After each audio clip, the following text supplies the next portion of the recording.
औज़ुबिल्लाहि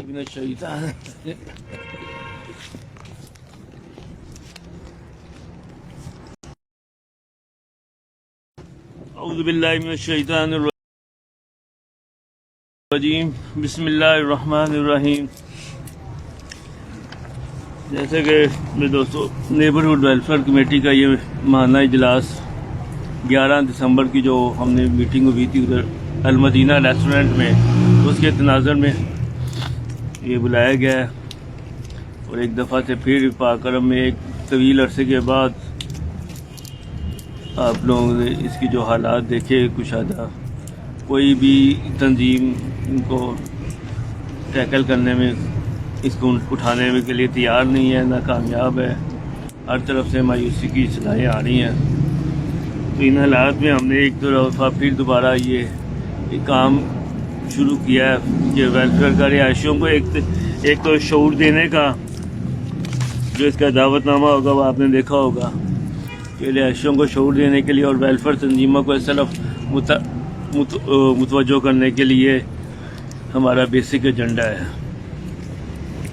और इसके लिए जो 11 दिसंबर को वो पर सबसे पहले तिलावत कलाम पाक से आगाज़ कर लें।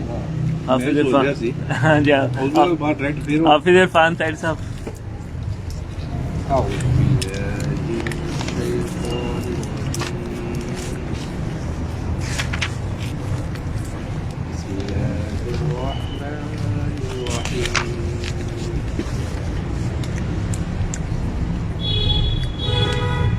अल्हम्दुलिल्लाह रब्बिल आलमीन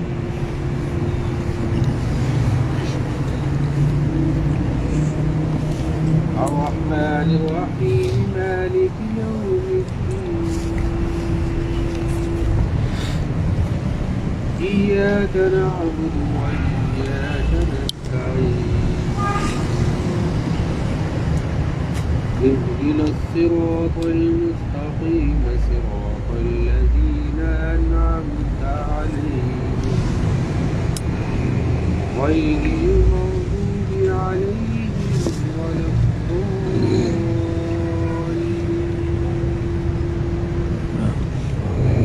صدق الله العظيم। जज़ाकल्लाह।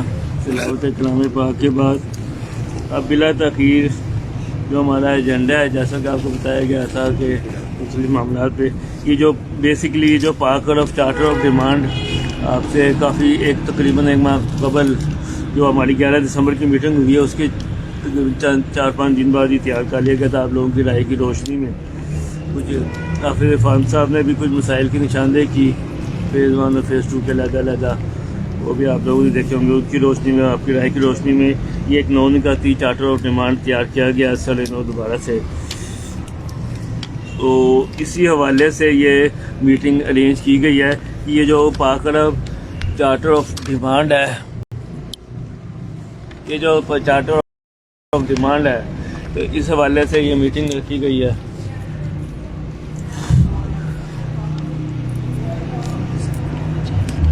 हाँ जी,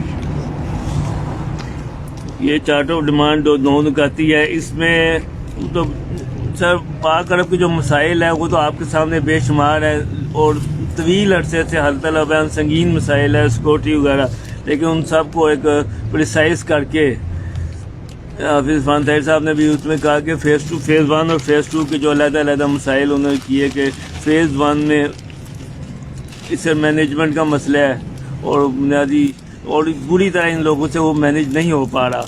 किस वजह से नहीं हो पा रहा कि वो फेज़ 2 में अभी उलझे हुए हैं, कभी उधर के पैसे इधर की तरह से उधर मुख्तलिफ करते हुए, कुछ इनकी बदनीयती का भी अमल दखल है और इनकी इंतज़ामी नाअहली है। इन सब के बारे देखते हुए कि फेज़ 2 में जो वो है बुनियादी उस चीज़ की अभी अप्रूवल हुई नहीं, वो जब अप्रूवल नहीं होगी तो डेवलपमेंट का एक गैर कानूनी स्कीम है, डेवलपमेंट तो फिर दूर की बात है।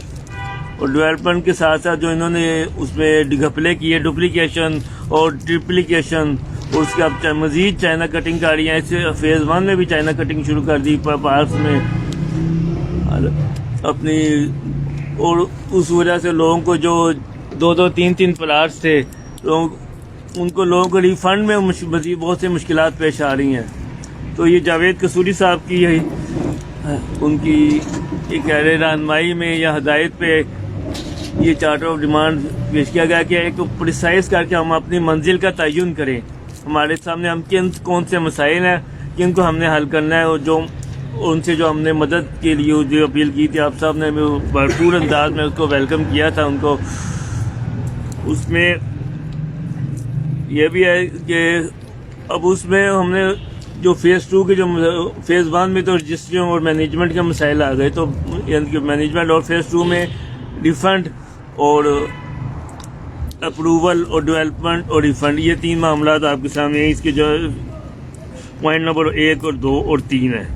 1 और 2 फेज़ 2 के ही है, और एक नंबर 3 पाक अरब फेज़ 1 और 2 प्लाट्स की रजिस्ट्रियों का अजरा फौरी अजरा शुरू किया जाए, क्योंकि वाइटल होम, शादाब, वीनस जैसी हमसाया सोसाइटियों में अलाटमेंट लेटर की बजाय रजिस्ट्रियाँ दी जाती हैं, तो पाक अरब जैसी पोस्ट सोसाइटी में रजिस्ट्रियाँ क्यों नहीं मुमकिन। और नंबर 1 है Pak Arab phase 2 duplication of ground plot बारकान को वाजबात फौरी वापस रिफंड किए जाएँ।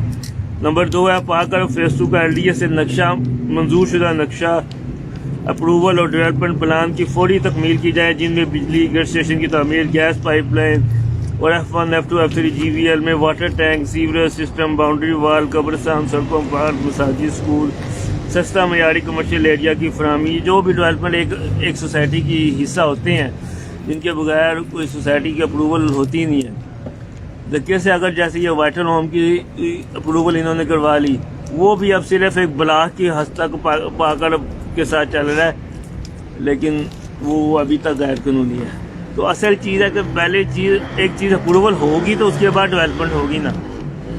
इसमें भी हमारे कई दोस्त होते हैं कि डेवलपमेंट होनी चाहिए, अप्रूवल मसला नहीं। मतलब अब हमारे सामने एक चीज़ आ गई है कि रिफ़ंड, सबसे पहले अप्रूवल और डेवलपमेंट और एक रिफ़ंड का मसला, और यहाँ से रजिस्ट्री, जब हमारे हाथ में रजिस्ट्रियाँ आएंगी तो हम खुद से फिर इसको कोऑपरेटिव की तरफ भी ले जा सकेंगे, LDA की तरफ भी, और हम अपने घरों के खुद से मालिक बन जाएंगे। अभी तो हमारे जैसे मियाँ मुर्जा साहब ने कहा था ग्रुप में कि अभी तो हम जो बंदा मरेगा तो उन्होंने साथ ही उसको डुप्लीकेट करके चाइना कटिंग करके उसको भेज देना, उसकी मजीद उसकी वो, क्योंकि अलाटमेंट लेटर के ऊपर भी लिखा हुआ है कि किसी वक्त भी इसे कैंसिल किया जा सकता है। तो सारे अलाट जो है अलाटी के रवैये की वजह से, तो ये है कि ये हमारे सामने ये 3-4 मसाइल हैं। ये सामने हम जो है कसूरी साहब को भी नेक्स्ट एक बड़ी मीटिंग में बुला के उनके सामने पेश किएंगे, बल्कि उससे पहले एक प्रेस कॉन्फ्रेंस है कि इस सिलसिले में मैंने प्रेस क्लब में बात की है, वो उसकी नेक्स्ट संडे को उस प्रेस कॉन्फ्रेंस में इस चार्टर ऑफ डिमांड के हवाले से, जिनमें बुनियादी मसाइल यही रजिस्ट्री और रिफंड और डेवलपमेंट के हैं, कि इस सिलसिले में उस प्रेस कॉन्फ्रेंस में भरपूर एक प्रेस कॉन्फ्रेंस की जाए, जिसमें हम तमाम के तमाम 20 और जितने भी लोग हैं, हम अब फेज़ 2 से भी साथी आए, कोर कमेटी के और दूसरे मियाँ मुर्तज़ा साहब और सारे, और हम लोग भी अब इस ब्राक से लेके जाएँ। मतलब मैक्सिमम 20-25 भी हो जाएंगे तो कोई इतना, वो प्रेस कॉन्फ्रेंस में भरपूर अंदाज में पेश किया जाए, और उन्हें बाकायदा एक डेडलाइन दी जाए मालकान को कि इस डेडलाइन तक हल करो कि हमारे ये रिफंड और डेवलपमेंट अप्रूवल के मामला। अब मज़ीद कोई ट्रक की बत्ती नहीं चलेगी, मज़ीद जो लॉलीपॉप दे रहे हैं रिहायशियों को, मुतासरीन को, जिन्हें अपनी मौत भूली हुई है और जिन्हें डॉक्टर अमजद का अंजाम भी भूल गया है, उसकी बेवा भी अब अदालतों में 11,000 मुतासरीन को पीछे लगा रही है। तो अब हमें मज़ीद लॉलीपॉप मुतासरीन को नहीं चाहिए, और यहाँ के रिहायशियों को भी अब रजिस्ट्रियाँ चाहिए, और इसके बेहतर मैनेजमेंट चाहिए, जो कि बिल्कुल किसी नाम की नहीं है। और सिक्योरिटी की इस सूरत हाल ये है कि अभी 2 दिन पहले सुबह 5 बजे बहाउद्दीन गुजर साहब जो एक दीनी आदमी है, उनके पूरे घरों के ऊपर से फलांग था, वो बंदा 4-5 घरों के जाली काट के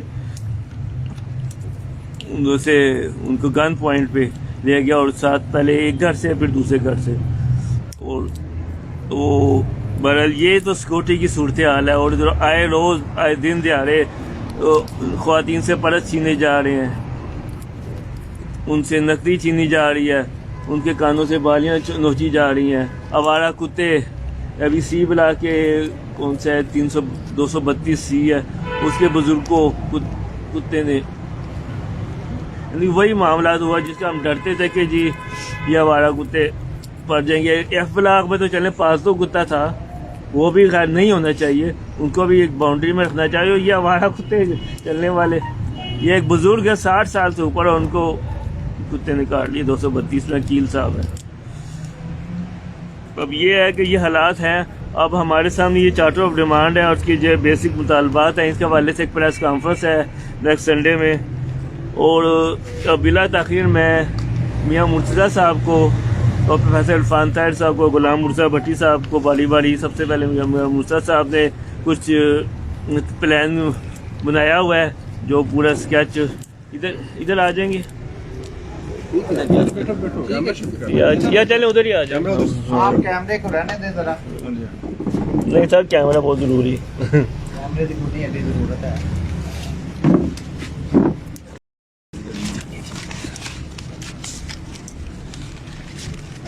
ਇਹ ਥੋੜੀ ਜੀ ਨਾ LD ਅਪਰੂਵਲ ਤੇ ਵਰਕਿੰਗ ਕੀਤੀ ਫੇਸ 2 ਦੀ ਫੇਸ 2 ਦੀ ਮੁਕੰਮਲ ਕੁਝ ਵਰਕਿੰਗ ਕੀਤੀ ਹੈ ਈਡਨ ਵਾਲਿਆਂ ਤੇ। ਹੁਣ ਮੈਂ ਈਡਨ ਵਾਲਿਆਂ ਕੋਲ ਉੱਠ ਕੇ ਆ ਰਿਹਾ। ਈਡਨ ਮੁਤਾਸਰੀਨ ਨੇ ਆਪਣਾ ਕੇਸ ਕਿਸ ਤਰ੍ਹਾਂ ਲੈ ਕੇ ਚੱਲੇ ਨੇ।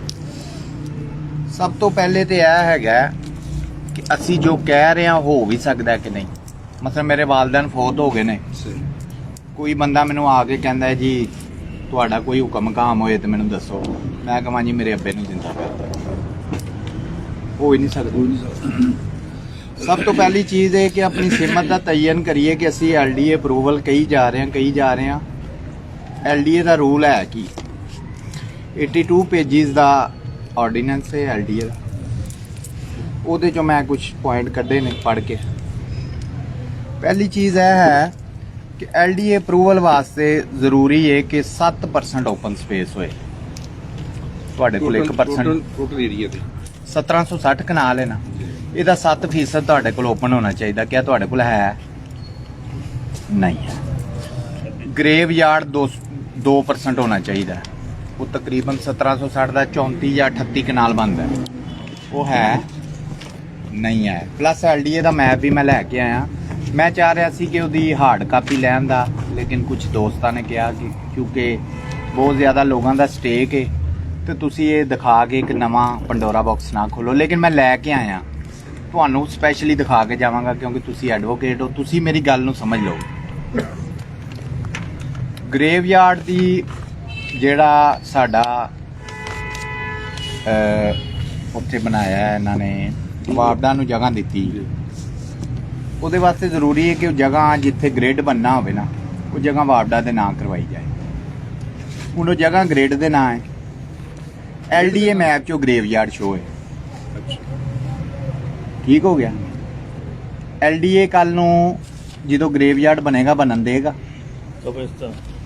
ਕਬਰਸਤਾਨ ਬਣੇਗਾ, ਉੱਥੇ ਗ੍ਰਿਡ ਕਿਸ ਤਰ੍ਹਾਂ ਬਣੇਗਾ? ਨਹੀਂ ਬਣ ਸਕਦਾ। ਯਾਨੀ ਕਿ ਉਸੇ ਤਰ੍ਹਾਂ ਹੈ ਜਿਸ ਤਰ੍ਹਾਂ ਮੈਂ ਕਹਿ ਰਿਹਾ ਮੇਰੇ ਅੱਬੇ ਨੂੰ ਜ਼ਿੰਦਾ ਕਰ ਦੇ। ਹਰ ਬੰਦਾ ਗੱਲ ਕਰਦਾ ਜੀ ਡਿਵੈਲਪਮੈਂਟ ਬਾਅਦ 'ਚ ਹੁੰਦੀ ਹੈ, ਪਹਿਲੇ ਅਪਰੂਵਲ ਆਉਂਦੀ ਹੈ। ਵੀਨਸ 1982 'ਚ ਐਸਟੈਬਲਿਸ਼ ਹੋਈ, ਵੀਨਸ ਹਾਊਸਿੰਗ ਸੁਸਾਇਟੀ। ਸ਼ਦਾਬ 1992 'ਚ ਹੋਈ।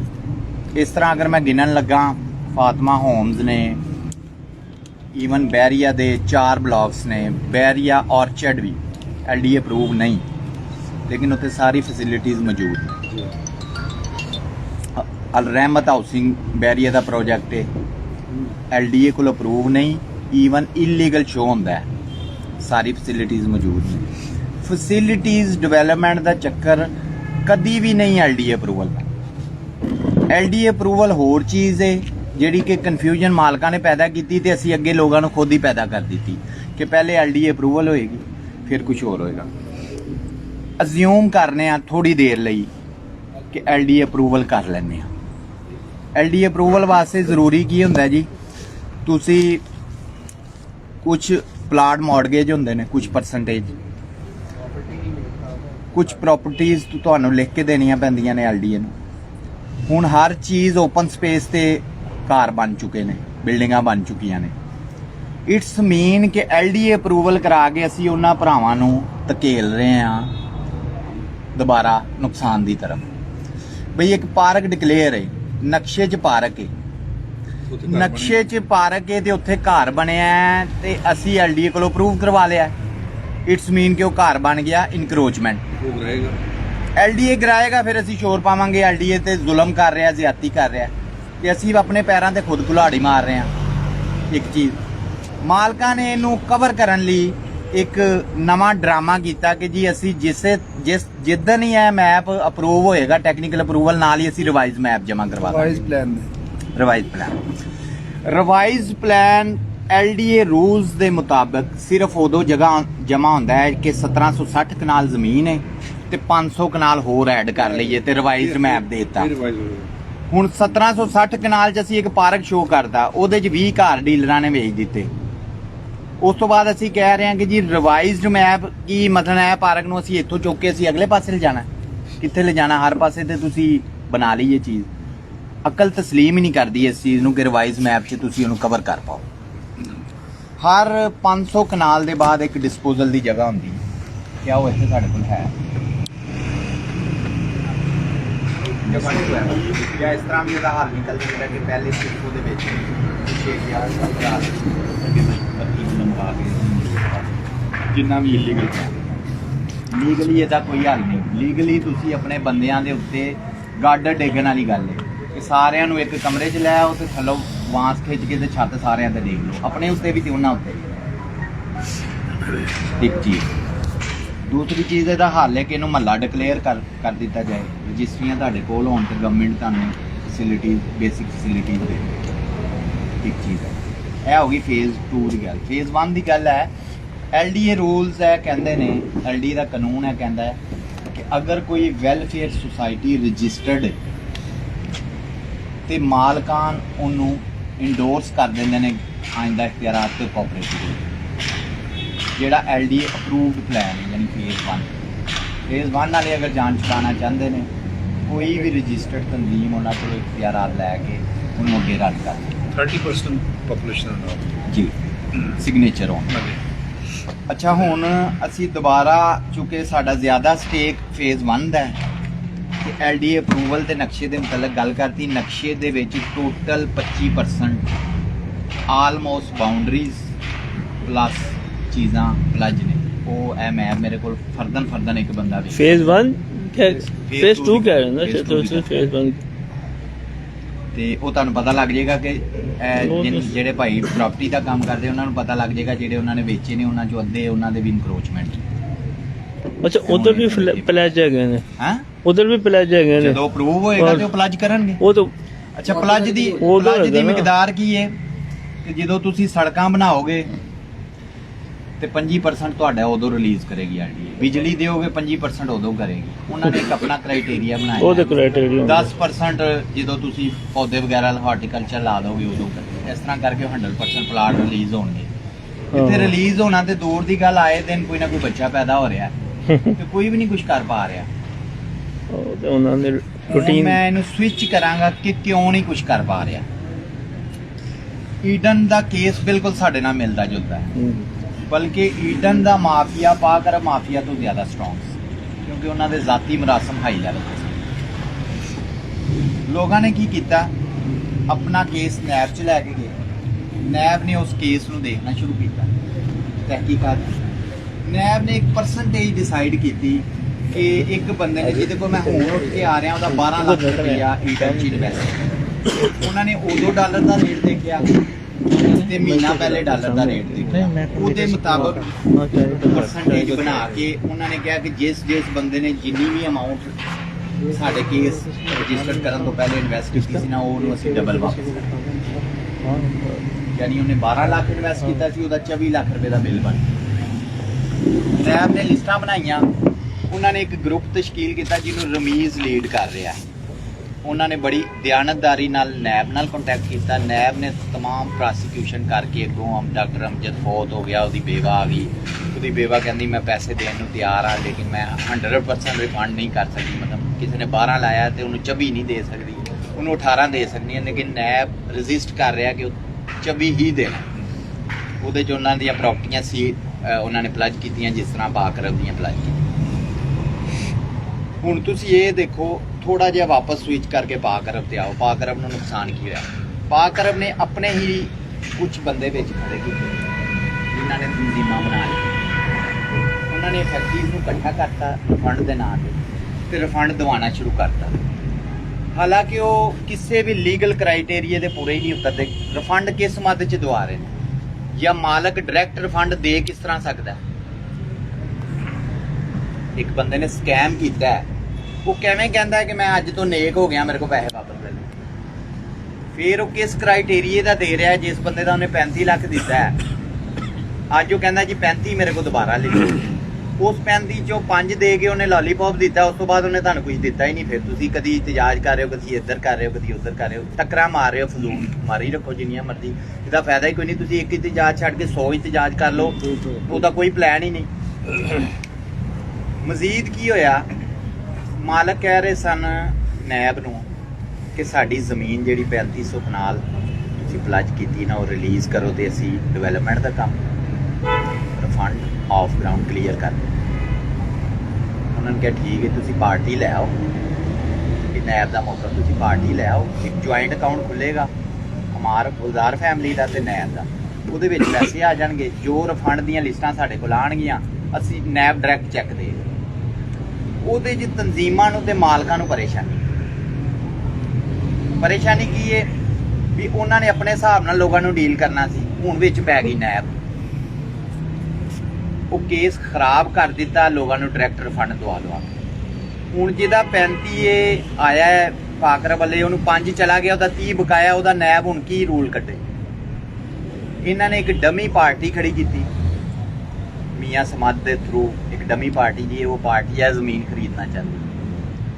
ਉਹ ਪਾਰਟੀ ਨੇ 1 ਅਰਬ ਤੇ ਕੁਛ ਲਾਇਆ ਰੇਟ ਉਹਦਾ। ਜਦੋਂ ਨੈਬ ਨੇ ਉਹਦੀ ਵੈਲਿਊਏਸ਼ਨ ਕਰਵਾਈ ਤੇ ਉਹਦੀ ਕੀਮਤ ਜ਼ਿਆਦਾ ਸੀ, ਨੈਬ ਨੇ ਦੇਣ ਤੋਂ ਇਨਕਾਰ ਕਰਤਾ। ਫਿਰ ਉਹਨਾਂ ਮਾਲਕਾਂ ਨੇ ਇੱਕ ਤਨਜ਼ੀਮ ਨੂੰ ਕਹਿ ਕੇ ਨੈਬ ਦੇ ਸਾਹਮਣੇ ਇਤਜਾਜ ਕਰਵਾਇਆ ਕਿ ਜੀ ਨੈਬ ਗਲਤ ਕਰ ਰਿਹਾ, ਨੈਬ ਰਿਲੀਜ਼ ਕਰੇ ਜ਼ਮੀਨ, ਪੈਸੇ ਮਾਲਕਾਂ ਨੂੰ ਆਉਣ ਤੇ ਮਾਲਕ ਸਾਨੂੰ ਰਿਫੰਡ ਕਰ ਦੇਣ। ਇੱਕ ਤਨਜ਼ੀਮ ਨੇ ਇਤਜਾਜ ਕੀਤਾ, ਉਹਨਾਂ ਨੇ ਕਿਹਾ ਤੁਹਾਡਾ ਜਿੰਨਾ ਰਿਫੰਡ ਦੀ ਲਿਸਟ ਹੈ ਨਾ, ਉਹ ਲਿਸਟ ਬਣਾ ਕੇ ਨੈਬ ਨੂੰ ਦੇ ਦਿਓ, ਨੈਬ ਤੁਹਾਡੀ ਰਿਕਵਰੀ ਕਰਵਾ ਦੇ। ਉਹਨਾਂ ਕਿਹਾ ਲਿਸਟ ਅਸੀਂ ਤੁਹਾਨੂੰ ਨਹੀਂ ਦੇਣੀ, ਲਿਸਟ ਅਸੀਂ ਪਾ ਕੇ ਰੱਖਦੇ ਨੇ। ਉਹਨਾਂ ਕਿਹਾ ਚਲੋ ਠੀਕ ਹੈ, ਥੋੜਾ ਟਾਈਮ ਦਿਓ, ਉਹਦੇ ਤੇ ਕੋਈ ਅਮਲ ਦਰਾਮਦ ਨਹੀਂ ਹੋਇਆ। ਇੱਕ ਹੋਰ ਸਮਾਜੀ ਤਨਜ਼ੀਮ ਉੱਠੀ ਰਿਫੰਡ ਦੇ ਨਾਂ ਤੇ, ਉਹਨੇ ਜਾ ਕੇ ਪਾਕ ਅਰਬ ਦਾ ਗੇਟ ਬੰਦ ਕਰਤਾ, ਜਿਹਦੇ ਚੇਅਰਮੈਨ ਨੈਬ ਵੀ ਬਾਹਰ ਆ ਗਿਆ। ਨੈਬ ਦਾ ਚੇਅਰਮੈਨ ਨੈਬ ਬਾਹਰ ਆ ਗਿਆ, ਉਹਨੇ ਆ ਕੇ ਗੱਲਬਾਤ ਸੁਣੀ ਸਾਰੀ। ਉਹਨਾਂ ਕਿਹਾ ਜੀ ਸਾਨੂੰ ਅਗਰ ਤੁਸੀਂ ਇਹ ਜ਼ਮੀਨ ਰਿਲੀਜ਼ ਕਰ ਦਿਓ ਤੇ ਪੈਸਾ ਮਾਲਕਾਂ ਕੋਲ ਜਾਏਗਾ ਤੇ ਮਾਲਕ ਸਾਨੂੰ ਪੈਸਾ ਦੇਗਾ। ਉਹਨਾਂ ਕਿਹਾ ਜੀ ਤੁਸੀਂ 1 ਹਫ਼ਤੇ ਦਾ ਟਾਈਮ ਦਿਓ। ਉਹਨਾਂ ਨੇ ਜਦੋਂ ਆਪਣੇ ਨੈਬ ਪ੍ਰੋਸੀਕਿਊਟਰ ਜਾਂ ਜਿੰਨੇ ਇਨਵੈਸਟੀਗੇਸ਼ਨ ਵਾਲੇ ਸਾਨੂੰ ਸਾਰੇ ਬੁਲਾ ਕੇ ਗੱਲਬਾਤ ਕੀਤੀ, ਉਹਨਾਂ ਕਿਹਾ ਸਰ ਮਾਮਲਾ ਇਹ ਹੈਗਾ, ਇੱਕ ਤੇ ਜ਼ਮੀਨ ਜਿਹੜਾ ਬੰਦਾ ਖਰੀਦਣਾ ਚਾਹ ਰਿਹਾ, ਉਹ ਡਮੀ ਪਾਰਟੀ ਇਹਨਾਂ ਨੇ ਖੜੀ ਕੀਤੀ ਹੈ ਤਾਂ ਕਿ ਨੈਬ ਦੀ ਅੱਖਾਂ 'ਚ ਧੂਲ ਝੋਕ ਕੇ ਜ਼ਮੀਨ ਰਿਲੀਜ਼ ਕਰਾ ਕੇ ਸਾਰੇ ਪੈਸੇ ਖਾ ਲਿੱਤੇ ਜਾਣ। ਪੈਸੇ ਇਹਨਾਂ ਨੇ ਜ਼ਿਆਦਾ ਲੈਣੇ ਨੇ, ਸਾਨੂੰ ਸ਼ੋ ਅਮਾਊਂਟ ਘੱਟ ਕਰਾ ਰਹੇ ਨੇ, ਔਰ ਜਿੰਨੀ ਅਮਾਊਂਟ ਸਾਨੂੰ ਸ਼ੋ ਕਰਾ ਰਹੇ ਨੇ ਉਹਦੇ 'ਚ ਇਫੈਕਟਿਵ ਕਵਰ ਨਹੀਂ ਹੁੰਦੇ। ਅੱਧੇ ਇਫੈਕਟਿਵ ਫਿਰ ਸਾਡੇ ਸਿਰੇ ਲੱਗੇ ਰਹਿਣਗੇ। ਜ਼ਮੀਨ ਦਾ ਅਸੀਂ ਕੀ ਕਰਾਂਗੇ? ਜ਼ਮੀਨ ਅਸੀਂ ਅਗਰ ਅਖਬਾਰ ਇਸ਼ਤਿਹਾਰ ਕਰਕੇ ਸੇਲ ਕਰਨੇ ਆ ਜਾਂ ਵੇਚਨੇ ਆ, ਜ਼ਮੀਨ ਦੀ ਵੈਲਿਊ ਹੈ, ਇਹਦੇ 'ਚ ਸਾਡੇ ਇਫੈਕਟਿਵ ਕਵਰ ਹੁੰਦੇ। ਹੁਣ ਲਿਸਟਾਂ ਨੈਬ ਨੂੰ ਕੋਈ ਨਹੀਂ ਦਿੰਦਾ, ਜ਼ਮੀਨ ਰਿਲੀਜ਼ ਕਰਾਉਂਦੇ। ਮੈਨੂੰ ਦੱਸੋ ਇਹ ਮਾਲਕਾਂ ਦੇ ਹੱਕ 'ਚ ਇਤਜਾਜ ਕਰ ਰਹੇ ਹੋ ਕਿ ਮਾਲਕ ਦੇ ਖਿਲਾਫ ਇਤਜਾਜ ਕਰ ਰਹੇ ਹੋ? ਯਾਰ ਬੰਦੇ ਉਹਨਾਂ ਦੇ ਹੱਕ 'ਚ ਨਹੀਂ, ਲਿਸਟਾਂ ਦੀ ਤੁਸੀਂ ਗੱਲ ਕੀਤੀ, ਮਤਲਬ ਉਦੋਂ ਨੈਬ ਨੇ ਕੀ ਕਿਹਾ? ਮੈਨੂੰ ਲਿਸਟਾਂ ਦਿਓ। ਨੈਬ ਨੇ ਕਿਹਾ ਜੀ ਲਿਸਟੇ ਪ੍ਰੋਵਾਈਡ ਕਰਦੇ, ਨੈਬ ਜੁਆਇੰਟ ਅਕਾਊਂਟ ਸੇ ਰਿਫੰਡ ਕਰੇਗਾ, ਔਰ ਉਹਨੇ ਹੁਣ ਵੀ ਕਰਨਾ ਹੈ, ਤੁਸੀਂ ਜੋ ਮਰਜ਼ੀ ਕਰ ਲਓ, ਕਿਉਂਕਿ ਰੂਲਸ ਹੈ, ਕਾਨੂੰਨ ਹੈ, ਉਹਨਾਂ ਨੇ ਕਾਨੂੰਨ ਦੇ ਦਾਇਰੇ ਇਖਤਿਆਰ 'ਚ ਕਰਨਾ ਹੈ। ਉਹਨਾਂ ਨੇ ਉਹਦੀ ਬੇਲ ਕੈਂਸਲੇਸ਼ਨ ਲਾਹੌਰ ਹਾਈ ਕੋਰਟ 'ਚ ਪੁੱਟ ਕੀਤੀ ਹੈ। ਬੇਲ ਕੈਂਸਲ ਹੋਏ ਜਾਂ ਨਾ ਹੋਏ, ਕੱਲ ਨੂੰ ਉਹਦੀ ਪ੍ਰਾਪਰਟੀ ਦੀ ਨਿਲਾਮੀ ਕੋਰਟ ਦੇ ਥਰੂ ਪ੍ਰੋਪਰ ਹੋਏਗੀ। ਉਹ ਇੱਕ ਥਰੂ ਪ੍ਰੋਪਰ ਚੈਨਲ ਹੈ, ਉਹਦੇ ਤੇ ਇੱਕ ਟਾਈਮ ਲੱਗਣਾ ਹੈ। ਉਹਦੇ 'ਚ ਠੀਕ ਹੈ, ਮੁਖਤਲਿਫ ਚੀਜ਼ਾਂ, ਅਦਾਰੇ ਦੀ ਨਾਕਾਮੀ ਕਹਿ ਲਓ, ਅਦਾਰੇ ਦੀ ਕਮਜ਼ੋਰੀ ਕਹਿ ਲਓ, ਲਿਟੀਗੇਸ਼ਨ ਪੁਆਇੰਟ ਕੁਝ ਵੀ ਕਹਿ ਲਓ, ਤੁਸੀਂ ਉਹ ਐਡ ਕਰ ਸਕਦੇ ਹੋ। ਲੇਕਿਨ ਓਵਰਆਲ ਈਡਨ ਦੇ ਮਾਮਲੇ 'ਚ ਤੁਸੀਂ ਆਪਣੇ ਪੂਰੇ ਪੈਸੇ ਵੀ ਸਾਰੀ ਜ਼ਿੰਦਗੀ ਪਾਕ ਅਰਬ ਕੋਲੋਂ ਨਹੀਂ ਲੈ ਸਕਦੇ, ਜਿਹਦੀ ਵਜ੍ਹਾ ਤੁਹਾਡੀ ਨਾਕਸ ਹਿਕਮਤ ਅਮਲੀ ਹੈ। ਤੁਸੀਂ ਗਰੁੱਪ ਬਣਾਏ, ਤੁਸੀਂ ਡਾਇਰੈਕਟ ਉਹਨਾਂ ਕੋਲੋਂ ਮਾਲਕਾਂ ਕੋਲੋਂ ਲਿਆ, ਔਰ ਤੁਹਾਡਾ ਡਾਇਰੈਕਟ ਮਾਲਕਾਂ ਦੇ ਕੋਲ ਕੋਈ ਨਹੀਂ। ਹੁਣ ਪਿਛਲੇ ਦਿਨਾਂ ਉਹਨਾਂ ਨੇ 1 ਹਫ਼ਤਾ ਦਫ਼ਤਰ ਬੰਦ ਰੱਖਿਆ ਕਿ ਸਾਡਾ ਲਿੰਕ ਡਾਊਨ ਹੈ, ਕੰਮ ਨਹੀਂ ਹੋ ਰਿਹਾ ਸਹੀ, ਸਾਡਾ ਸਿਸਟਮ ਬੈਠ ਗਿਆ। ਜਦ ਕਿ ਉਹ ਤਿਆਰੀ ਕਰ ਰਹੇ ਸਨ ਨਵੀਆਂ ਲਿਸਟਾਂ ਬਣਾ ਕੇ ਨੈਬ ਨੂੰ ਪੇਸ਼ ਕਰਨ ਦੀ। ਜੀ ਅਸੀਂ ਤੇ ਇੰਨੇ ਬੰਦਿਆਂ ਨੂੰ ਕਲੀਅਰ ਕਰ ਦਿੱਤਾ, अच्छा ये मैं ਤੁਹਾਡੀ ਗੱਲ ਕਰਨਾ ਲਿਸਟਾਂ ਜਿਹੜੀ ਗੱਲ ਹੈ ਇਹ ਪੁਆਇੰਟ ਐਸੇ ਪੁਆਇੰਟ ਤੇ ਆ ਜਾਈਏ ਇਹ ਜਿਹੜੇ ਲਿਸਟਾਂ ਵਾਲੀ ਗੱਲ ਹੈ ਇਹ ਲਿਸਟਾਂ ਕੌਣ ਤਿਆਰ ਕਰ ਰਿਹਾ ਉਹ ਕਿਹੜੀ ਤਨਜ਼ੀਮਾਂ ਨੇ ਜਿਹੜੀ ਵੀ ਤਨਜ਼ੀਮ ਤਿਆਰ ਤੁਸੀਂ ਕਰ ਨਾਮ ਰਹੀ ਲਿਖਿਆ ਸੀ ਲਿਸਟ ਤਿਆਰ ਕਰਨ ਦੀ ਲੋੜ ਕਿਹੜੀ ਤੁਹਾਨੂੰ ਫੈਕਟਰੀਜ਼ ਨੂੰ ਆਪਣੇ ਪੰਜਿਆਂ ਥੱਲੇ ਲੈਣ ਦੀ ਲੋੜ ਕਿਹੜੀ ਫੈਕਟਰੀਜ਼ ਨੂੰ ਡਾਇਰੈਕਟ ਭੇਜੋ ਨੈਬ ਲਿਸਟ ਬਣਾ ਰਿਹਾ ਜ਼ਮੀਨ ਪਲੱਜ ਨੈਬ ਨੇ ਕੀਤੀ ਸਾਰਾ ਕੁਝ ਨੈਬ ਦੇ ਕੋਲ ਹੈ ਕੱਲ ਨੂੰ ਰਿਫੰਡ ਨੈਬ ਨੇ ਕਰਨਾ ਹੈ ਤੁਸੀਂ ਚੌਧਰੀ ਕਿਸ ਗੱਲ ਤੋਂ ਬਣਦੇ ਪਿਓ ਤੁਸੀਂ ਚੋਰੀ ਉਸ ਕੰਮ 'ਚ ਬਣੋ ਜਿੱਥੇ ਤੁਹਾਡੀ ਗ੍ਰਿਪ ਹੈ ਮਸਲਨ ਡਿਵੈਲਪਮੈਂਟ ਤੁਸੀਂ ਕਰ ਸਕਦੇ ਹੋ ਤੁਸੀਂ ਉੱਥੇ ਚੁਦਰਾਹਟ ਚਮਕਾਓ ਤੁਸੀਂ ਆਫ ਗਰਾਊਂਡ ਜਾਂ ਇਹ ਜਿਹੜੇ ਪਲਾਟ ਨਹੀਂ ਕਰ ਰਹੇ ਨੇ ਇਹਨਾਂ ਨੂੰ ਰੋਕ ਸਕਦੇ ਹੋ ਇਹਨਾਂ 'ਚ ਚੁਦਰਾਹਟ ਚਮਕਾਓ ਇੱਕ ਕੰਮ ਤੁਹਾਡਾ ਹੈ ਹੀ ਨਹੀਂ ਨਾ ਤੁਸੀਂ ਇਦਾਰੇ ਨੂੰ ਕਰਨ ਦੇ ਰਹੇ ਹੋ ਨਾ ਤੁਸੀਂ ਆਪ ਕਰ नहीं मेरी गल सुनो चल साहब भाई जो इंटरप्ट करो ना बात जी पूछें कौन करेगा ये आप एक ना प्लीज आप मायूसी की बातें ना किया करें पहली बात गौर से सुनिए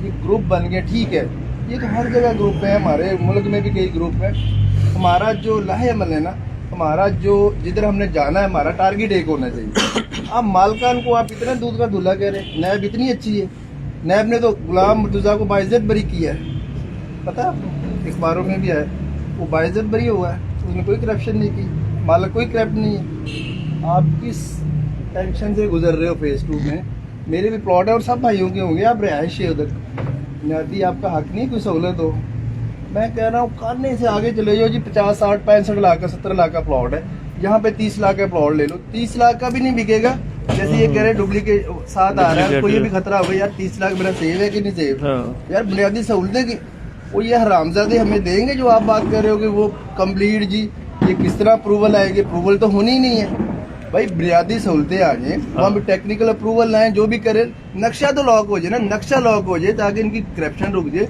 जो भाई सफर करे उनको रिफंड दे अब हम बात कर रहे हैं ग्रुपों की कोशिश करें ग्रुप इकट्ठे हो जाए नहीं तो रिहायशी तो इकट्ठे हैं ना हम तो जितने लोग हमारे साथ होंगे पॉजिटिव वे में वो ग्रुपों की बात ना करें जो हमारे साथ होगा इस मामले में हम उसकी मेरे ख्याल में हेल्प करनी चाहिए जो हमारे साथ नहीं आता तो वो अपनी जंग हमने ग्रुप इकट्ठे करने की कोशिश की ना तो आप देखें कौन सा ग्रुप भागा है उसके भागने की वजह क्या है जो मैनेजमेंट का नहीं आप बताएं ना उस पे साइन किसने की एक मिनट है आप कहते हैं जी मायूसी की बातें मायूसी की ना करें तो क्या करें यहाँ पे अब्बा लाए ये बात हमें करने की जरूरत क्या है वो तो बात ही नहीं कर रहे अच्छा सब दोस्त बैठे हैं मैं अच्छा मियां साहब मैं इधर आके आपको फेक बातें बताऊं ये ऐसे हो जाएगा वैसे हो जाएगा हो ही नहीं सकता यार आप अकेले नहीं बातें बतानी चले खालिद भाई आपस में ले लें आप कहें कि ये गलत है खालिद भाई मैप गलत है आपस में बहस से ग्रेज करें क्योंकि असल बहस नहीं कर रहा मेन हमारा मसला डेवलपमेंट का ही है डेवलपमेंट ही होनी चाहिए अब इसमें अच्छा मुझे ये बताएं बुनियादी सहूलतों का LD अप्रूवल से कोई तल्लक है ये बातें फैक्ट्स हैं सारे मालकान की वजह से वो उन्होंने करना ही नहीं ये जो डेवलपमेंट हो रही है हाँ उन्होंने मुझे तो पहले नहीं था पता उधर ओपन उन्होंने कहा कि बिजली इसमें शामिल नहीं है तो डेवलपमेंट किस चीज की बिजली डेवलपमेंट में बिजली पानी गैस सारे चीजें शामिल है सिर्फ गैस उसमें शामिल नहीं है बिजली भी नहीं है बिजली शामिल है बिजली शामिल जो एग्रीमेंट हुआ है ना इनका जो हो रही है जिस पार्टी ने वो डेवलपमेंट कर रही है उन्होंने कहा कि हमारा बिजली से ताल्लुक नहीं बाकी है क्या रह गया फिर बस वो सड़क तो कच्ची से पता गुजर जाता है बस सड़क बनानी है बिजली के बगैर तो पता सड़क बनानी है और बाउंड्री वॉल सर जी गल है कि अगर ਉਹਨਾਂ ਦਾ ਬਿਜਲੀ ਨਾਲ ਤਲਕ ਨਹੀਂ ਹੈ सारे हम भी आप भी थे मैं भी थे और काफी ਅੱਛਾ ਅਗਰ ਸਾਡਾ ਬਿਜਲੀ ਨਾਲ ਤਲਕ ਨਹੀਂ ਹੈ ਫਿਰ ਅਸੀਂ ਉਹਨਾਂ ਨੂੰ ਚਾਰजेस ਕਿਉਂ ਦੇ ਰਹੇ ਹਾਂ ਜਾਂ ਕਿਉਂ ਅਸੀਂ ਕਹਿ ਰਹੇ ਅਸੀਂ 600 तक चार्जेस ले लो बड़ी ओपन साहब ऐसी बात नहीं टाइम देंगे तो मियां साहब आप इनकी बात सुन लें इरफान साहब आज ये है कि अगर हम ब्लेम गेम से बाहर नहीं ना निकलेंगे तो हम कुछ नहीं कर सकेंगे हम ब्लेम गेम से बाहर निकले हम एक पॉजिटिव प्लान बना के आगे चले बात इस चीज की है अच्छा सर मैं थोड़ा सा इनपुट दे दूं कर ले जी प्लीज आप इससे बात समझ लो जी प्लीज ये बात बिल्कुल ठीक कर रहे हैं मैं खुद एक डेवलपमेंट कंपनी में रहा हूँ और मैं एक्स LDA टीपा का भी हेड करता रहा हूँ मैं ट्रैफिक इंजीनियरिंग अथॉरिटी को ट्रैफिक सिग्नल डिपार्टमेंट को स्पेसिफिकली मैं उसके बाद मैं खुद दाऊद पुलिस में रहा हूँ जिन्होंने सस्टेनेबल एनर्जी के ऊपर हाउसिंग सोसाइटियाँ बनाई शेखुपुरा में 9 बजे इस्लामाबाद वगैरह में तो सर ये बात बिल्कुल ठीक कर रहे हैं LDA जब आप किसी हाउसिंग सोसाइटी को आप रजिस्टर कराने की तरफ जाते हैं ना डॉक्यूमेंट जमा करवाते हैं वो आपसे परसेंटेजेस पे आपका मैप देखता है वही बात इनकी आपके पार्क्स कितने हैं, आपके कम्युनिटी क्लब्स कितने हैं, हॉस्पिटैलिटी की आपकी कितनी परसेंटेज कितनी है, वो पूरी करते हैं। उसके ऊपर आपका इनिशिएट होता है प्रोजेक्ट। उसके बाद फिर आपने करनी होती है एक स्पेसिफिक लेवल की डेवलपमेंट। फर्स्ट फेज में एक स्पेसिफिक डेवलपमेंट होती है, उसके बाद अगले फेज में चीज़ें रिलीज होती हैं, फिर आगे जाके आपका नेक्स्ट फेज स्टार्ट होता है। तो मेरी जो समझ आई है इन भाई की, सर की इस बात समझ आई है वो ये है कि जनाब इन्होंने उसी प्रोसीजर्स के अंदर बसा के रखा हुआ है। मीन्स पिछले काम पूरे किए नहीं। ये वही बात है कि आप स्कूल में जाते हैं, थोड़ी बात दे रहे हैं ना, आप ऐसे कर ले, स्कूल में जाते ऐसे कर हैं ले। और आप जाके कहते हैं जी मैंने ये होमवर्क किया, तो फिर आपको अगला होमवर्क मिलता है भाई अब ये करके दो, तो फिर आपको अगला काम मिलेगा आपको। असल में ना भाई जो एक बात है ना वो सही कर रहे हैं, जी। लेकिन इसमें जो ऑनर्स है ना उन्होंने क्या किया, जो हमारा ओपन स्पेस छोड़ी हुई थी ना उन्होंने पार्क भी भेज दिए, सर मुझे पता है, मैं भेज दिया ना, मैं तो फिर कौन घर के आगे किसको मैं blame खुद दे? ढोल बजाने वालों में से खड़ा होना हाँ, हाँ। सर, मैं मुझे पता है। तो अब इसका हल निकालना बात मेरा ये ख्याल है है। सोशल की तरफ से ज्यादा बेहतर है बजाय इसके हाल ब्लेम ये गेम पे पड़ है, ये जानते हैं आप लोग शायद अभी बाद में आप इकट्ठे होना शुरू हुए हैं। मैं 2011 से यहाँ पे मैं खुद रह रहा हूँ। 11 से ही है। मैं वकील साहब का बेटा हूँ, जावेद साहब मुझे जो पता है सर। नूर हुसैन जावेद साहब इमरान। बहुत शुक्रिया सर। बात ये है कि ये पहले दिन से ये हम लोग इस बात पे जोर लगाते रहे हैं। मैं ये बारहा ये कह चुका हूँ कि हर चीज का ना एक तरीकाकार होता है। जी जी बिल्कुल। बिल्कुल सही बात। मैं रिहायशी हूँ, आप मुझे सिर्फ ये बता दें, मैं किसी को पर्सनली टारगेट नहीं कर रहा। सर आप भी माशाल्लाह मेरा ख्याल आप सरकारी मुलाजिम हैं, तो मैं तो छोड़ चुका। आप बताएं कि आप जिस महकमे में काम कर रहे हैं, क्या जो वो महकमा काम कर रहा है आप वो काम बाहर कर सकते हैं? नहीं कर सकते ना। ये फर्स्ट आपके जो आपकी बात का जवाब है कि हम लोग इतने फटते क्यों हैं बाद में। 35 बंदे आ गए, 50 बंदे आ गए, 2 के वहाँ प्लाट निकल आए, वो किसी ग्रुप के साथ चला गया, किसी ने प्लाट वहाँ बेचे हैं, कोई प्रॉपर्टी डीलर है। सर ये हमारा अपना किया सारा आगे आ रहा है हमारा। सारा बिल्कुल बिल्कुल ऐसे 100%। पूरी दुनिया में जो बंदा किसी सरकारी किसी पब्लिक ओहदे के ऊपर खड़ा होता है वो सेम काम नहीं कर सकता। पहले तो इस बात को आप यकीनी, पहले अपना घर साफ करें। बिल्कुल 100%। जब अपना गिरबान साफ होगा ना तो सर फिर आपके साथ लोग खड़े होंगे। फिर सबसे आगे मैं खड़ा हूँ, मेरी फैमिली खड़ी होगी, चौधरी साहब खड़े होंगे, वैसे सब खड़े नहीं, होंगे। अपने से क्या मुराद है, अब हम किस तरह करें? सर मतलब ये कि पहले अपनी तंजीम देखें। आप एक एग्जाम्पल देते हाँ, हैं, वो तो बड़ा- बहरिया का नाम क्यों था? आप बात करें ईडन का नाम क्यों था? आप ये बात करें कि मॉलटाउन का नाम क्यों था, डीएचए का नाम क्यों था? लोगों ने कुछ करके दिखाया। वहाँ पे कोई मुनज्जम जमात बैठी हुई थी जो वहाँ पे काम कर रही थी। चलें, उन्होंने कुछ दिखाया। ठीक है इमरान भाई, आपको बात नहीं, काट रहा हूँ। एक मिनट में आगे बात कर रहा हूँ।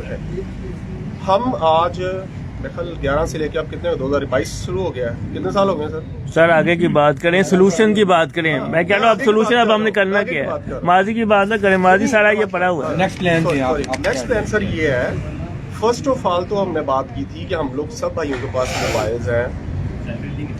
हम लोगों को ये जो तैयारी करनी है ना, आपने किसी गवर्नमेंट ऑर्गेनाइजेशन के सामने या किसी भी इदारे के सामने खड़े होना है कि भाई हम लोगों को इन्होंने मार दिया है, ना इंतजाम है, ना हमारे लाइटें हैं। मैं अपनी बात करूं, मेरे पीछे 4 दिनों से मेरे घर में चीजें जल रही हैं क्योंकि 400 प्लस वोल्टेज आ रहा है। ये मेरे ये ब्लॉक में मैं 4 दिन से मेरे घर में चीजें जल रही हैं। इधर भी ऐसे ही हो रहा है। अच्छा अब मुझे आप बात बताएं, क्या हम उसको फोन करते हैं लेस्को को, वो फोन करता है इनके इलेक्ट्रिशियन को, भाई who the hell is he? ये गवर्नमेंट प्रॉपर्टी है, यहाँ पे गवर्नमेंट ने आके काम करना है भाई। अब बात वही है कि यहाँ पे सारा आवेगा सारा प्रॉब्लम है। सोल्यूशन ये है, मैं आज 10 साल बाद ये बात कर रहा हूँ कि सर एक प्लेटफॉर्म तैयार करें। उसके लिए ये आपके पास कंप्लेंट्स हैं, यूजर अपने इलाकों में इकट्ठा करें, लोगों के मसाइल सुने, उन मसाइल को एक सेंट्रल डाटाबेस के अंदर किसी एक सेंट्रल डाटा बनाए उसका। मैं एग्जांपल देने लगा हूँ, अभी हम लोग 35 लोग हैं, 4-5 ग्रुप्स में मैं भी ज्वाइन हुआ हूँ। कोई 100 लोग होगा उसके अंदर, 200 लोग होंगे, ठीक है। उन लोगों का डाटा आपके पास अवेलेबल होता है, लेकिन वो किसी शेप में नहीं है जो प्रेजेंट किया जा सके किसी इदारे के आगे कि जनाब ये हमारे मसाइल हैं, इतने बड़े बड़े मसाइल हैं, भाई ये लोग नाअहल हैं। किसी केस के ऊपर लाके मैं एग्जांपल देने लगा हूँ, हम 200, 250, 300, 400 लोग मिल के हम लोग कोई केस फाइल करते हैं जनाब कि जनाब साडा इन्होंने गुजारा नहीं गा, हमें इन्होंने मार दिया।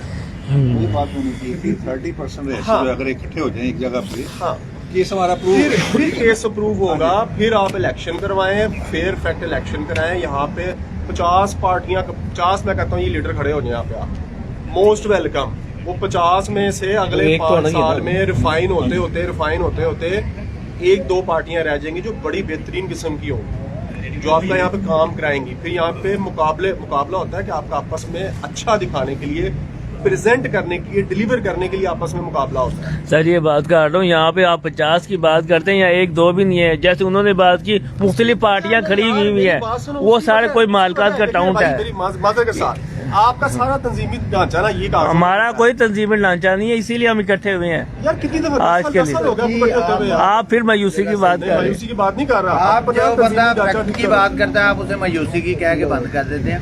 आप दे देना प्लान कि जी कल से हमने आपने हमारे पीछे आना है, ये प्लान है, एलडीए की अप्रूवल इस तरह हो जाएगी। देखिए जितने लोग बैठे हैं ना, पहली बात तो ये है कि हम ब्लेम गेम से किसी को नहीं है। सॉरी टू सर गलत को गलत कहना चाहिए, मैं बता दूं, गलत को गलत कहना चाहिए। किसी को मौका देंगे तो फिर कोई गलत कहेगा ना। अर्ज करने का मकसद ये है कि आपने बहुत अच्छी बातें की हैं और वाकई अकलमंदाना बातें की हैं। कुछ चीज़ों को आपने गुडमुड़ कर दिया है। एलडीए की जो रिक्वायरमेंट्स की बातें शायद मेरे इल्म में पूरी नहीं थी या दोस्तों की नहीं थी, आपने फिर क्यों इन्फॉर्मेशन दी है। बाकी कोई क्या कर रहा है, उसने ये किया वो किया, नैब से साथबाज है, वो उसको छोड़ दें उसके हाथ पे।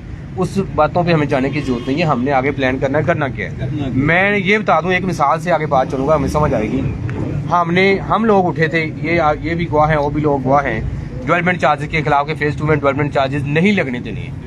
खड़े हो गए कि एक रुपया भी नहीं देना। तो जो हमने 2012-13 से दिए हैं, मेरी चाहे कोई जाती प्रॉपर्टी वहाँ है या नहीं है, जो हमने या आपने किसी ने भी दिए हुए हैं, तो भाई उसको क्यों वो दे दोबारा, उसको प्लॉट पूरा दें और उसकी जो भी सहूलियात वहाँ इंफ्रास्ट्रक्चर कुछ भी चाहिए उसको दिया जाए। इसके खिलाफ हम उठे, डेवलपमेंट चार्जेस के खिलाफ उठ के एहतजाज शुरू कर दिया। रैशियों को साथ मिलाया, वो ए था, वो बी था, जैद था, भगत था, कोई भी था, साथ मिला के एहतजाज का प्रोपेगंडा शुरू कर दिया। जब इस लेवल पे वो हाइप चली गई, क्रिएट हो गई प्रोपेगंडा की, मालकों ने बुला लिया, आ जाएंगे हमारे सामने बैठे। वहाँ पे ये मुतालबात सबसे पहले मनवाए कि भाई सबसे पहली बात यह है कि डेवलपमेंट चार्जेस खत्म करें, और इसने कहा जी ओके मैं करता हूँ। डेवलपमेंट खुद करें, ओके जी हम करते हैं। ये डुप्लीकेशन खत्म करें, ओके जी हम करते हैं, ये चीज़ें। लेकिन इस दौरान मालकान की ये कोशिश होती है किसी भी तरीके से जो ग्रुप बन गया है, जो पावर इकट्ठी होगी उसको तोड़ा जाए, ठीक है ना। वो जो ग्रुपिंग हुई है, मे भी ये बात ठीक हो, मे भी ठीक हो, और मेरे भाई भी मैनेजमेंट के हिस्से हैं, इनकी मशा अच्छी मानी जाती है, वो काम ये खुआ देते हैं अच्छा भी, ठीक है अल्हम्दुलिल्लाह। तो कहने का मकसद ये है कि वो प्लान उसी को हम कामयाब करके, चूंकि ये सियासी हैं और साथ चोर भी हैं, मालकान की बात कर रहा हूँ, जब उनके हम यहाँ तक पहुँचेंगे ना, आप कहेंगे हम वो उनका वो रोड बंद करते हैं जहाँ उनकी रहायश है गुलबर्ग में, तो वो उनकी जान के लाले पड़ जाते हैं। तो अगर हम 500 बंदा लेके वहाँ 2 दिन बैठे हैं ना, 2 दिन, तो मैं कहता हूँ कि 2 दिन भी बहुत ज्यादा हैं। वो एक दिन नहीं निकाले देंगे, जो आप कहेंगे वो मानेंगे। सर वो आपको वक्ती तौर पे आएंगे जो पहले करते आ रहे हैं। सर बात करने से पहले करने पड़ेगा ना, एज्यूम ना कर लें, एज्यूम ना कर लें। या वहाँ जो माखा को मैं प्लान देके आया हूँ दोस्तों के सामने, मेरी बहुत बड़ी बात नहीं, आप सारे अगले कूल हैं माशाल्लाह, लेकिन हम बात करेंगे तो बात से बात निकलेगी ना। उसने मैंने उसे कहा आप डेवलपमेंट खुद करें, वो कहते हैं हमारे पास पैसे नहीं है। इशू क्या है, असल इशू क्या है, फेज 1 के मिसाइल बहुत कम है, फेज 2 को एक बहुत बड़ा पहाड़ है जिसको हमने सर्व करना है, K2 बन गया।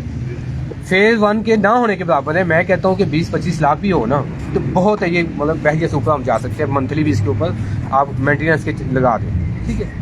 अब जो प्लान हमने दिया, मैंने उससे कहा, क्वेश्चनिंग बिलमुशाफा सामने बैठ के की है माल खान से, जो मेरी हुई मैं वो बताने लगा हूँ। उससे मैंने कहा खान साहब ये तो मामला तय हो गया, हमने जो एग्रीमेंट करना था तो एहतजाज रुक गया, ये आप चीज़ें तय हो गई। वो एग्रीमेंट की कॉपी भी गाड़ी में पड़ी, मैं दिखा सकता हूँ।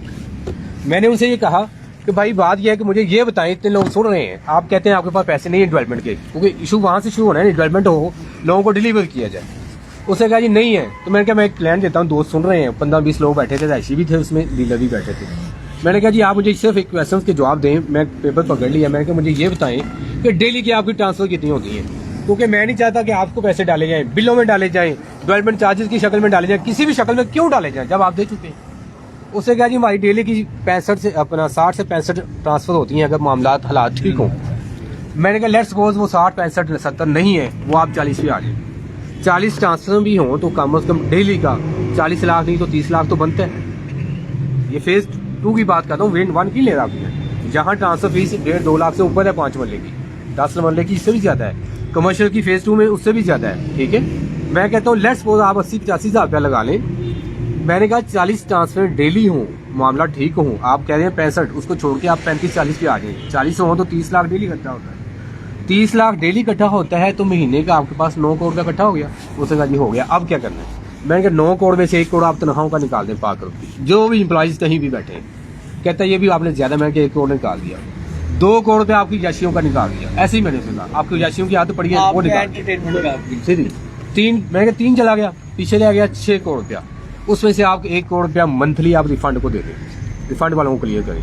जिनको आपने 2 साल पहले के चेक दिए हम उनकी रिक्वेस्ट करते हैं, साथ डाटा इकट्ठा करते हैं, अखबार में ऐड देते हैं, कोई लहदा तंजीम बन जाए कोई बात नहीं। जो कोई ग्रुप का है 2 नंबर उसको उसके हाल पे छोड़ दें, आप दोबारा से ऐड दें, 2-3 हफ्ते ऐड दें, अखबारों में लोग इकट्ठे हो जाएंगे। भाई उनको पैसे चाहिए, उनको तंजीमों से क्या है, जो आ जाए डेडलाइन दे रहे हैं, जो इस तारीख तक आ जाए ठीक है, बाकी फारिग है। तो 1 महीना 2 महीने ऐड चलाएं, जो लोग इकट्ठे हो जाए, डाटा इकट्ठा हो गया हमारे पास, उसके बच्चों के हमने क्लियर करना है। 1 करोड़ रुपया आप रिफंड का रख लें, उसके बाद पीछे आपके पास फिर 5 करोड़ बनता है। 5 में से आप 2 करोड़ रुपया मंथली आप रख लें डेवलपमेंट चार्जेस, उसके ऊपर डेवलपमेंट करनी फेज 2 की आपने 2 करोड़ वो बची, फिर 3 बच गया, 3 में से आप फिर 2 रख लें, भैया आपने लैंड परचेज करनी है, 1 करोड़ का फिर बचता है, 50 लाख रुपया आप महाना रख लें फेज 1 के ऊपर आपने जो है ना मेंटेनेंस के लगा दी। तो इसमें क्या बुरा आइडिया? उसने कहा यार बहुत अच्छी बात है, लेकिन इशू क्या है? अब आपका सवाल ये होना चाहिए भाई ये जो आप सारा प्लान दे रहे हैं इसमें रुकावट क्या है? रुकावट क्या है? रुकावट ये है वो जो बड़े मगरमच्छ है ना, यहाँ पे 5-6 डीलर बैठे हुए हैं जो इनके मेन इन्वेस्टर हैं, जिसका पहले भी किसी शख्स ने नाम लिया है, 2-4 और ऐसे हैं, उनके डीलर्स अकाउंट बने हुए हैं यहाँ। डीलर्स अकाउंट का मतलब क्या है? वो इधर से 10 लाख की फाइल लेते हैं। ये फ्रॉड कैसे हुआ है थोड़ा सा ये भी साथ शुरू हो जाए। इधर से पैसे दिए जी, वो माँ का फोन आया जी मुझे 10 करोड़ का चाहिए, ओके ले जी 10 करोड़ के प्लॉट देने, 8 या 10 लाख का एक प्लॉट देते हैं। इधर से पकड़ा, फाइल बनवाई, इस टेबल से पकड़ा, इस पे आके वो 38 लाख प्राइस लिखी थी, इस पर 38 लाख एडजस्ट हो गया। मैंने दिया 10 लाख है, मेरे अकाउंट में 38 लाख लग गए। अब गेम देखें कैसी है डीलर्स की, मैं भी डीलर में, लेकिन जो ये काम कर रहे हैं उनकी गेम समझा रहा हूँ, हमें समझ आ गई ना उन चीज़ों की, ये भाई भी इस चीज़ से आगाह है। अब वो 38 लाख लग गया। अब होता क्या है, आपने कहा कि ट्रांसफर करवानी, मैं आपसे कहता हूँ यार मुझे पैसे दे, ट्रांसफर फीस में जमा करवाता हूँ। वो डीलर मुझे क्या कहता है, भैया आपको 40% कंसेशन है फीस में से, 2 लाख फीस है, ले जी 40% आपको 80 आप डीलर ने जेब में डाला, 1-20 गया उसके अकाउंट में, पाक को भी नहीं मिला। पाक के पास आमदन होनी चाहिए ना, आप ही जानो कि बिलों के पैसे आते हैं, ट्रांसफर किधर गए भाई? 9 करोड़ का एक हिसाब तो हमने वो किया है, जो उसके अपने एस्टिमेशन है वो 20 करोड़ बनती है मंथली। मैं कहता हूँ 9 करोड़ भी कर लें तो 9 करोड़ बहुत है। आप 6 माह में यकीन करिए मामला कैसे सुधर जाएंगे, हम हैरान हो जाएंगे। कहने का मकसद ये है कि वो डीलर अकाउंट बंद ये कर दिए जाए, वो कैसे बंद होंगे? वो होने हैं एहतजाज से, वो कोई हल नहीं, कोई ज़्यादा आपकी हक देने वाला नहीं है, वो एहतजाज से होने हैं। यहाँ हम 1 घंटे से बैठे हैं, सर्दी में नुचड़ रहे हैं, अगर मामला थोड़ा सा मौसम ठीक हो तो हम जाके इनके घर के आगे बैठ जाए 2 दिन, 1 हफ्ता तो बहुत दूर की बात है, 2 दिन बैठ जाए तो सब कुछ करने पर तैयार होंगे, पेशाब निकल जाएंगे। लेकिन वो 2 दिन का मतलब है एक दफ़ा एग्रीमेंट किया, चीज़ें इंप्लीमेंट को आके फिर उठे, उसके बाद उसका रेगुलर चेक रखें, फिर उसके ऊपर चढ़ जाए। ये 1-2 महीने चढ़ने की बात है, सारे मामला सेट हो जाएंगे। अब कोई बात भाई ऐड करना चाहता है कि मैं क्लिक बोलूँ, जहाँ भी कोई कोताही है आप उसमें ऐड करें, बढ़ाएं जी प्लीज। डीलर्स अकाउंट बंद ने पिछले 2 हफ्ते जी। अब वो जो रेशो वाला सिस्टम 40 ट्रांसफर कह रहे हो ना, हमें दाएं से भी जाना है, बाएं से भी जाना है, ऊपर से भी जाना है, नीचे से भी जाना है, हर तरफ से हमने अपने टारगेट को के पास पहुंचना है। हमारा टारगेट क्या है? ए ब्लॉक फेज 1 को ऐसे ही बनाना जैसे मॉडल टाउन है, ऐसे ही बनाना जैसे DHA है इंशाल्लाह। F2 को ऐसे ही बनाना जैसे हम F1 के बारे में सोच रहे हैं। ये हमारा नेक्स्ट एजेंडा, इसके ऊपर हमने लॉन्ग टर्म चलना है और कमिटमेंट से चलना है। इंशाल्लाह ताला हम चलेंगे इंशाल्लाह। ये बस मैं कहना चाहता हूँ। हाँ बस इस पे बहुत बहुत शुक्रिया मियाँ गुलाम मुसा भट्टी साहब।